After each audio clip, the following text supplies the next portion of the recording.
Hello and welcome to another edition of Legit Reviews on Video.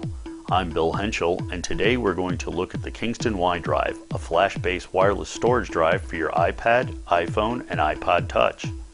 The Y Drive is a USB flash drive that comes in either 16 or 32 gigabyte versions with an integrated 802.11n access point and lithium-ion battery capable of up to 4 hours of streaming. Kingston will retail the 16 and 32 gig Y Drive for $130 and $170 respectively when they are released, and both come with Kingston's award-winning 24/7 tech support and a 1-year warranty. Let's have a look at the packaging for the Kingston Y Drive. As you can see, it comes in a sturdy cardboard box with a clamshell design. You simply pull it apart at the bottom.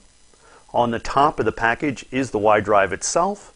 It's approximately the size of an iPhone, quite thin. There's a mini USB port for data and power. It's got a nice clear film on it to protect it from scratches and fingerprints. We have a getting started guide,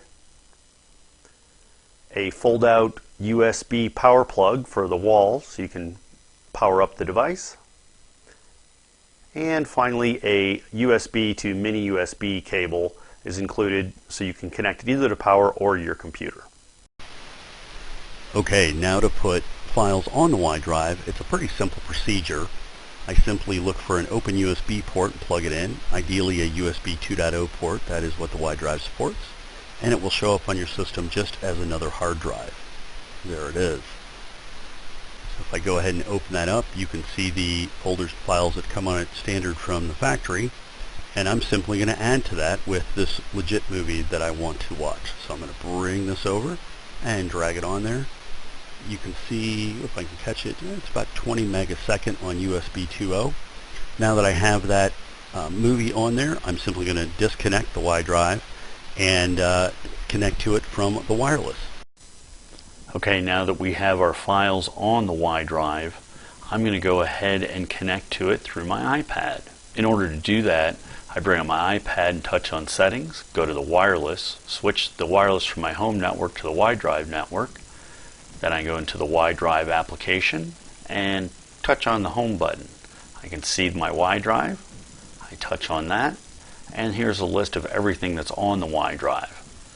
I can also go through and touch on photos, videos, and finally music, and the Y Drive already identifies those and categorizes them for me. I can also click on the settings button here, and you can see here's the Y Drive settings, network connections, and an ability to upgrade the firmware. If I go to network settings, you can see here's where you can change the device name, whether it's visible, what wireless channel, if there is wireless security, etc.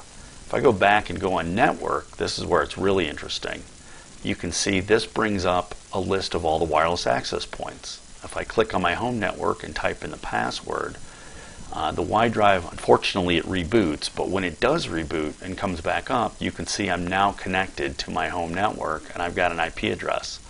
And I can surf the internet right off of my iPad while being connected to the Y Drive. So I can get access to all the files on the Y Drive and surf the internet. That's pretty nice. I really like that bridge mode.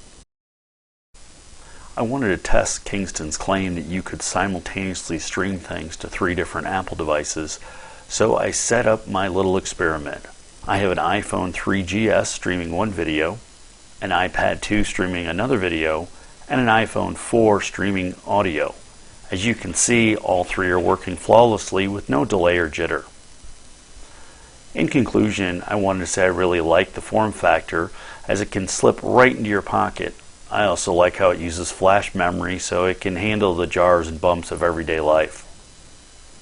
I really love the ability to put it in bridge mode so that I could use the Y Drive while I was surfing the internet, and it really was a nice solution to extend any of my Apple devices by 16 or 32 gig. This is especially key if you filled it up with media like I have. While there's plenty of things I liked about the Y Drive, I will say that it is on the pricey side for what you get. For instance, if you're looking at a 32 gig iPad, the jump to the 64 gig is only $100, where the iDrive 32 gig is $170. But you do get the ability to stream it with 3 people, so 2 of your buddies and you can all watch or listen to the same thing or different things simultaneously. That is pretty nice. I also wish Kingston would have included a car adapter, as that would be nice for long road trips to be able to maintain power.